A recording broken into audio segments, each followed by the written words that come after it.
She wasn't fat, but she wasn't skinny. She loved restaurants, but not more than she hated her body. She kissed boys, but she didn't bring them home. She hated being home, but she didn't know where else to go.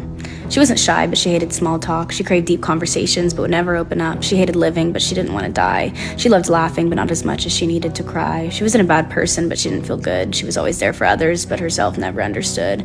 She was always writing, and everyone read, but no one listened. She was both the life of the party and the loneliest in the room. She was always performing, but she hated the crowd. She was always quiet, but her thoughts far too loud. She wasn't a rule follower, but she wasn't brave. She was always praying for others, but never for herself. She wasn't ugly, but she wasn't beautiful. She wanted to be loved the way she loved others for once. She wasn't manipulative, but she knew how to lie. She didn't have her mother's temper, but she had her mother's sad eyes. She wanted her father's kindness, but she got his tendency to run away.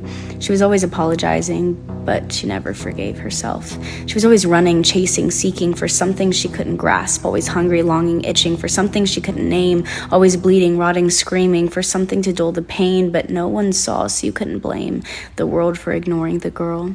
She was always smiling, laughing, mending others' scars. She was always dreaming, never sleeping, always looking at the stars. She was born with wings instead of feet, always needing somewhere to flee, but she couldn't fly. Her baggage held her down. She wasn't depressed, at least she didn't think. A dangerous coping mechanism for a girl with clipped wings.